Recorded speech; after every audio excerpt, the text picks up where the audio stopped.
Skye. I'm Caity. And this is Histories, Mysteries, and Conspiracies. Today I'm talking about the unsolved mystery of the, hold on, I gotta get it right because I'm gonna mess it up. Max Headroom broadcast signal intrusion. Do you know about this? I have literally never heard of it. You probably do, but you don't realize it. So I'm gonna show you a picture real quick. And tell me if you have seen this image before. I never You've never have seen this? that You've image. never heard of this? I have never heard of this. That's really crazy to me because I have heard of it a lot. What? Oh, Kyler wants to see. Have you seen? You've never seen it either? I don't know. Maybe it's just because I'm like into all these niche weird things. Maybe. Was that like... That looked like a picture of the... Oh my god, I'm blanking on his name. The Marvel guy. It's supposed to be... It's a mask of Max Headroom, which... Who is Max Headroom? Max Headroom was a guy... I was going to do this later, but we'll do it right now. He was... sorry. No, it's okay. So Max Headroom was it was like a host of a TV show, and he was in commercials in the 80s. Okay. And it was supposed to be like the first AI host, but it really was just like a normal guy and like dressed up like a robot. Basically. Oh, okay. But there was a show with all this stuff. And I guess like during this time, I'm not sure... It said it in this article, but it wasn't clear if it was like during the time the Max Headroom mask was basically like today's Guy Fawkes mask. But I'm not sure if that was a result of this incident that I'm going to talk about or if it was prior to the incident. So it was just like a symbol for anarchy. Oh, no. But... You know what the Guy Fawkes mask is? No, I don't. Oh. V for Vendetta. Yeah, the V for Vendetta. Mask. Where he has like the little... It's the white mask with like the mustache and the goatee. Oh yeah. Yeah, so that's the Guy Fawkes mask. All right. Okay, so that's a sign for anarchy? Yes, because Guy Fawkes was a real person who looked like that, kind of, and he tried to overthrow, like... He tried to blow up Parliament. Yeah, during the 1800s. Yeah. And then people took his face and then used it as a symbol for anarchy. It's literally V for Vendetta. Yeah, now it's like V for Vendetta is like... if the group, I think it's anonymous. Like, there's like... I think that's the name of it. I could be an idiot, but like, they are for anarchy and like shit like that, and like they wear that mask as a thing. There's so many background things. There's so many things going on right now. Okay. So this happened in Chicago, and it was in 1987 in November. And it first started around 9 p.m. And there was a channel, which was WGN TV, Channel 9. Had it for about 25 seconds. It was just like a sports cast. People were recapping the Lions versus Bears game. And all of a sudden it like went black. And then there was a picture of that guy. There was no sound. And then the back... the background with the lines, it was like wobbling. Like it looked like somebody was holding up something and just moving it. Oh. So it looked like a thing because they were trying to mock the Max Headroom TV show, which had a similar appearance. Oh. So, and it was just quick. There was no sound. And even the host was like, I have no idea what just happened. Okay. Now, because they were able to get on there, immediately stop it. Yeah. They were able to get it. 2 hours later at 11 p.m., on a PBS affiliate, WTTW, Channel 11, for 90 seconds, there was another one. And this was during Doctor Who. So, excuse me, a lot of people were recording Doctor Who, and then this thing popped up, and, like, people were super mad about it. But so anyway. People have it on, like, recording? Yeah. I'll show it to you. It's so creepy. It's so strange. You know what? We're just going to show you it first. Oh my God. Because I think it's going to be... That'll give me a good baseline framework. Way more fun to have that. I want to show you my phone, but this one has subtitles, so you'll kind of be able to understand. Some of the subtitles aren't right, though. Oh, okay. So just so you know that. It's creepy. But it's stupid. You should look often with the old ones of your child. Wait, this is Doctor Who? Yep. Any way to learn. This is old. It's been on for a long time. Try to.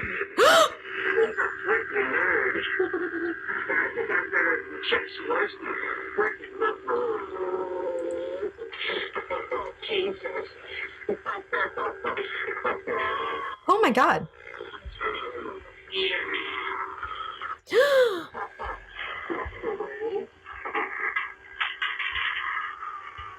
He's coming at you.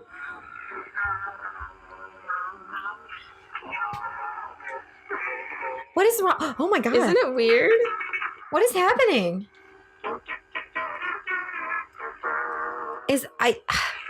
Okay, it's really creepy, but like, still CBS.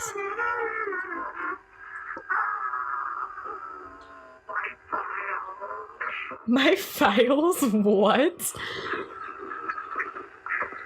I just made a giant masterpiece for all the greatest little newspaper nerds.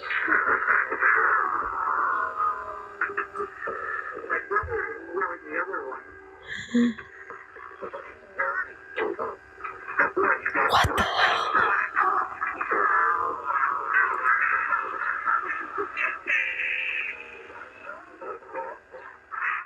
They smacked his booty!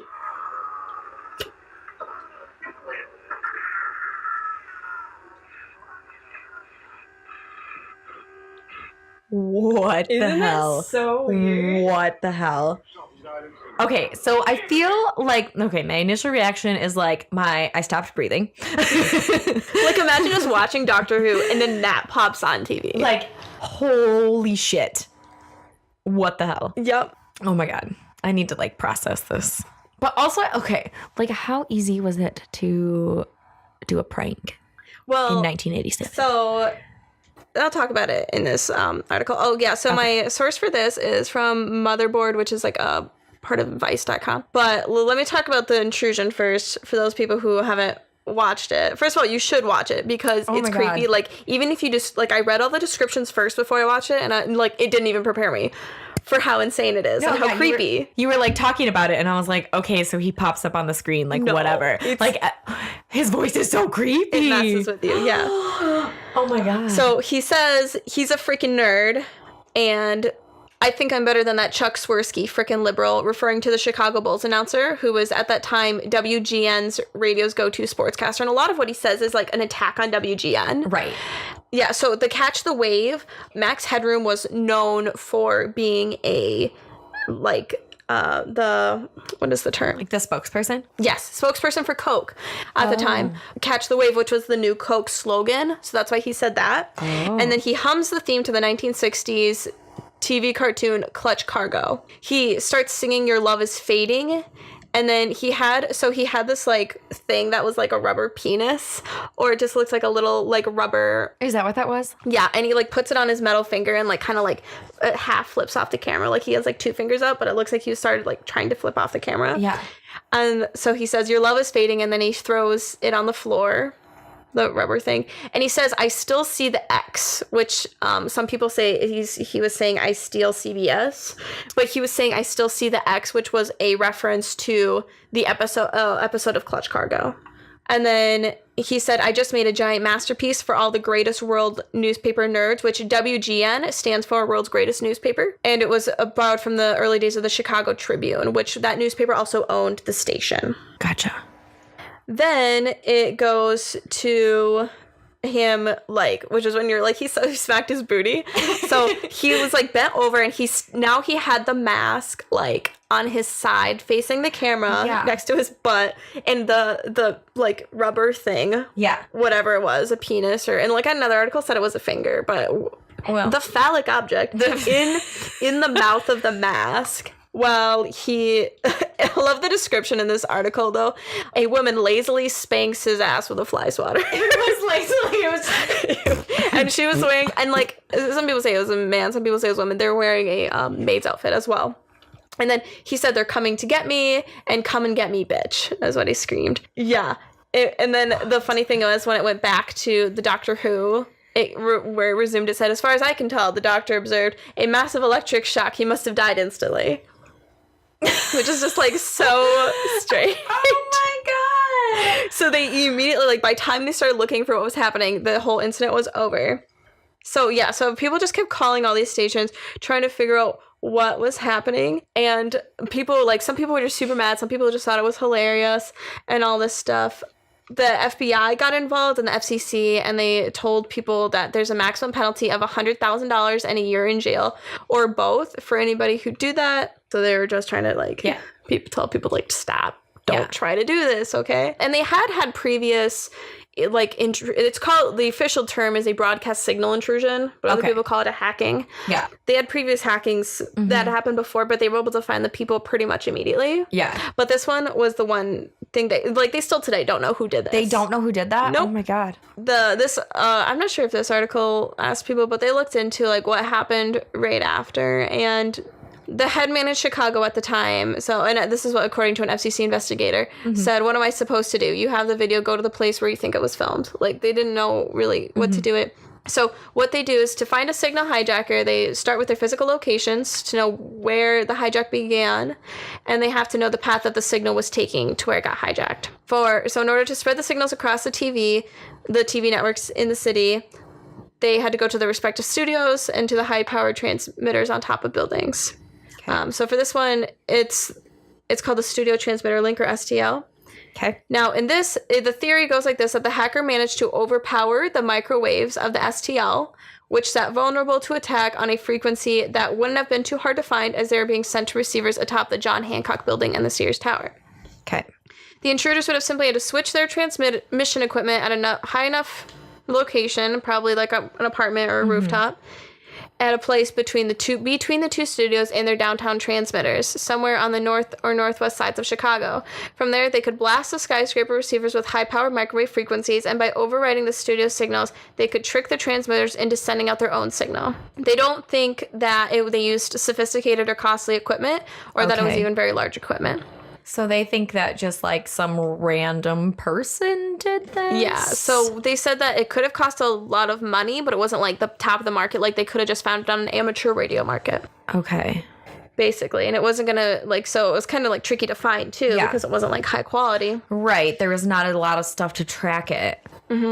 They said they may have needed a dish antenna, but if they got close to the STL receiver antenna at the TV transmitter, then a DirecTV size antenna might have been adequate. So it's like, even if they were close enough, they didn't really need a lot. So how did they target just that one station? It was just like where their location was. So did they plan on interrupting Doctor Who itself, or were they just trying to interrupt whoever? I think they were attempting to interrupt Doctor Who. Like, I think their first one earlier was just like a practice attempt, or maybe they intended to interrupt that station, and they had engineers on that were able to stop that intrusion. But the second intrusion, they didn't have any engineers on at the time, which was why it was able to go on for so long. I think for them, they may have like tried a bunch of stations. Sure. And that was all that got there, but like, I think they were obviously targeting WGN. Right. No, that was clear. The WGN was the first station, while the second one was WTTW, which I'm pretty sure still belonged to WGN though. Okay. So I think though that like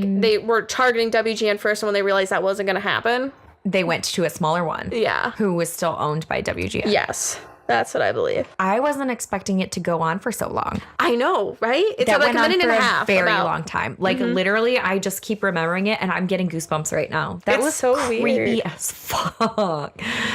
Like, I think if I had not watched it and you were trying to tell me this, I'd be like, okay, whatever. But like, and then you watch it and you're like, oh my gosh. Oh and like my the God. sound quality, because it's like terrible quality.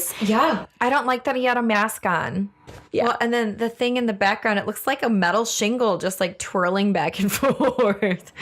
So they were trying to figure out, so like they had the signal intrusion, but they were really, or like where the signal probably came from, but then they were trying to figure out where it was filmed, because then they could that could lead them to identifying the culprit, which they said that background, that moving metal piece, looked to be about 8 feet wide, industrial type material, maybe a roll down warehouse door. But it kind of like, if you looked at it, it wasn't moving with him.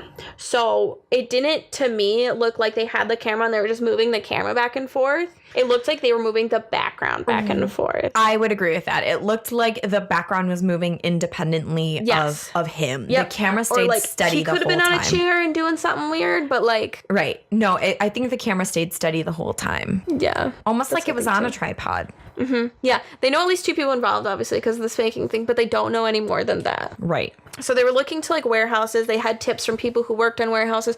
So they followed those, but they didn't have any probable cause or warrants, just a hunch. So they couldn't really investigate it. Gotcha. And also one big thing about like why this isn't discovered is because like it didn't lead to anything bad. It didn't lead to any explosions. Nobody died from this. It just interrupted people's night and like kind of freaked them out. Right. And so they didn't get a lot of resources. They didn't get a lot of money. They didn't get a lot of people. Right. Why spend time and money on figuring this out? Yeah, because it wasn't a big deal to them. Like, yeah, it was weird, but they couldn't just knock on doors to ask people about this because, like, yeah, it was a federal crime, but like that was it. Yeah, and like the lead investigator, he said, "How are you going to lose sleep over something like that? Nobody dies and there's no damage." Like, it doesn't really bother you. Like, there's fears about the harm a satellite jammer might do to that stuff, but for like, you know, main government things, but for just like a local TV station, they didn't really. They said that he wasn't a danger to public safety or to a multi-million-dollar piece of equipment, so the resources were a lot less. Right. So do you think it was just like someone just trying to get after WGN for something? Like, did they look into WGN, like past employees? Don't know. I think it could have been a past employee. Yeah, like, okay, but they're not very clear with it. Gotcha. It's just so weird, and it's like, I don't know. When I watched that video, my first thing was like, I was like, this guy's like drunk or something. Right. Because he seems super weak. And the thing was too, like that intrusion like was obviously pre-recorded. So like that wasn't like recorded then while it was happening. Like that was recorded and then they played that tape. Because like it starts with like the VHS lines. And then it's like they were playing that pre-recorded tape over the Doctor Who episode that was happening. I didn't think of that. When you're watching it, it was like a one take thing. Like it feels very quick it and felt like very like one take, like he was unplanned. Didn't care. Right. It felt very like improv-ish. Like, oh, I'm just gonna like ditz around and like do whatever. And it's almost like they were trying to make a stand about something, but they didn't take it seriously enough. Right. And it just didn't go as well as they were planning. Right. Because, like, it's not like they said anything or threatened anybody. It was just they were making fun of the station. Right. You know, we don't know why they did it.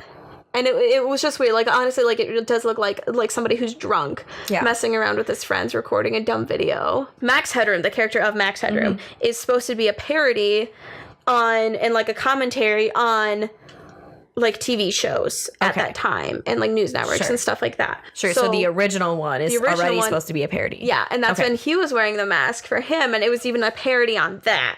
So it was like layers deep of what was going on. Sure. And then a few days later, never mind, this was on Channel 5. So on Channel 5, there was another Headroom hacked, but this one, it was just a goofy prank by the program's sports anchor. And so he actually took a clip from the actual event and posted it into his segment. Gotcha. So that one was just making fun of. Yeah. So at this point, it just kind of became a joke. Nobody took it seriously. Yeah. So then, like a week later, Chicago's first black mayor died. So then at that point, people didn't care about it anymore. They weren't paying attention to it. It's almost like the viral video of 1987. For real though, it really is. Or it's like the crazy like Super Bowl like halftime show or like sporting event weird crazy thing that happens. Like it just gets blown over and then nobody really cares about it anymore. They were like rickrolled. But yeah, it happens in a lot of TV shows. It actually happened even in V for Vendetta. Going back to that, like in the movie, which you should watch, Katie. I think you'd like it. Okay. Wait, so broadcast intrusions are still happening? Was that not really? They're pretty good at it, but they happen in movies. So they usually just like reference them in movies. Oh. They said their heart. Oh, this part of the article just brought it up. So. I didn't read this full article, I'm going to be honest with you, because after, like, it stopped talking about the actual intrusion, I was like, I don't care. Gotcha. But in 2007, a Disney Channel show began to broadcast to a town in New Jersey was interrupted with scenes from an adult film. And last year, someone inserted hardcore gay porn into a morning news show in Ontario. Oh, no. Yep. Why? So... Why? Okay. And then last February, a hacker managed to hijack the emergency alert system of 4 separate TV stations with warnings of a zombie invasion. Oh, shit. But they find those people and they get arrested. So... Oh, my God. But they do it with military purposes, apparently. They do it in the army. Yeah, so they still don't know who did it. They don't know why they did it.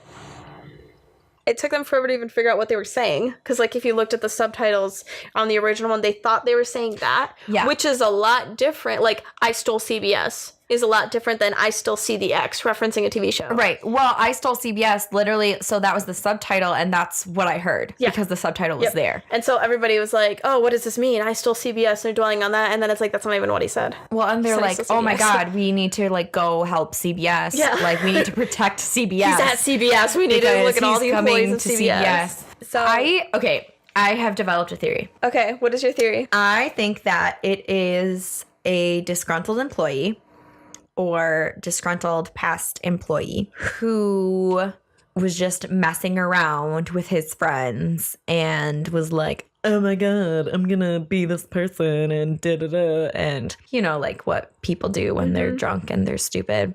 Then I think somebody took it too far and they were like, okay, I'm actually I'm gonna do this. And I think it was just to be a prank, a sick joke. I don't think there was anything... Like no malicious intent or anything like that? I don't think there was any malicious intent. I don't think there was either. It was creepy as fuck, though. Yeah, it's just weird. Like that, it's just creepy and weird. It creeped me out. Oh, God. Ugh. But yeah, this, like, whenever I look up stuff, which is usually how I do research when I can't figure out what I'm going to talk about, I just do a general Google of, like, best unsolved mysteries or, like, most popular unsolved mysteries. That's what I was doing. And this is almost on, like, every single one. Really? So I'm really surprised you hadn't heard of it. Yeah, because it's a huge unsolved mystery. Because it's, like, it was this huge, signal intrusion that lasted for so long. Sure. And it was so creepy, and they still have no idea who did it. So long. I was just, like, waiting for it to end, and then it, like, switched scenes, and he's, like, getting spanked by this fly swatter. Like, no, most of the time, every time I Google search unsolved mysteries, it brings up the TV show. It brings up what? The TV show, Unsolved Mysteries. Oh, yeah. Yeah, that's why you have to hit, like, America's Best Unsolved Mysteries or, like, Craziest Unsolved Mysteries. Yeah. What's your theory? I have no idea. I think it's along the lines of what you said. Like, I think it was just somebody who, like, I could see it being a previous employee or somebody, like, even a current employee just messing around and just maybe even somebody who worked at a different station. Right. Like station rivalry. Yeah, and they were just, like, drunk and, like, just acting dumb. Wouldn't they have, like, I feel like that would have been my first place to go for an investigation, though. Right? If it's a play from another place, like, they can't go too much investigating, can go, like, where were you? And it's like, well, I wasn't at work because it was 11 p.m. at night. If you don't really have an alibi, it's like, I was at home sleeping. And it's like, well, can anybody vouch for you? And it's like, no, they were all sleeping. Single or whatever. I feel like if it was somebody from a rival station, they're a lot more likely to get away with it, too. Oh, yeah. Because, well, more people could have been involved, too, than just the people on the screen. And it's like there could have been somebody who filmed it, then there's the actors, and then the actors, like, never got involved again. And then there's somebody else who actually went and sent out the signal. Right. And it's like, it could be this whole And, like, what group. if the people that, like, starred in it, quote, unquote, didn't even, maybe that wasn't even their intent. And then someone got a hold of the tape and were like, oh my God. Maybe it's just them being like, just being dumb and like, oh, I'm going to do like a Max Headroom bit. And then they just like do it. And then they're like, oh, that was funny. And then they never think about it again. Right. And then somebody else goes and does the broadcast. And like does the broadcast. Yeah. Oh my God. That would be the worst. And then it's like, you're the guy who's Max Headroom. And it's like, dude. That's my new theory. I changed my theory. It's a weird one. It's a weird one. Well, because, like, I feel like, okay, so I don't know if this is just, like, my idea of, like, a company party, but I feel like at company parties, like, let's mock the big guys, let's mock the other guys, and then somebody just happens to record it. I mean, in 1987, it's not as easy as now with an iPhone or something, but, like... And then it gets released. Well, it's creepy. You guys need to. It is creepy. Go watch it if you haven't yet. Then let us know on social media. Yeah. Segues are fun. So on Instagram, it's at HMCT Podcast. On Twitter, it's at Podcast HMCT. There's also a website with show notes, which is historiesmysteriesconspiracies.com. You can find all this stuff there for anything else. I do have a Patreon, which I think is just patreon.com/HMCT. I think so. I think that's it. Maybe HMCT Podcast. Yeah, you'll get free stuff, which I'm going to work on being more up to date with that, so. Friends, listeners, if you want shirts or if you want Caity to have a shirt, please donate to Patreon. Please go on Patreon. It is www.patreon.com/HMCT. Yes. So you were correct. Woohoo. And you have to be 18 or older. Well, okay, let me just rephrase. You have to just click a button that says I am 18 or older. Okay. So you have to at least either be 18 or lie about your age to do the thing. It's worth it. Yeah, do it. And then, and rate us. If you have an iPhone, rate and review, because that is super important, that it gets more people to listen to the podcast and it actually makes it show higher in search results and all that good stuff. So please, that's very important. And I think it's everything. So be your weird self. Bye.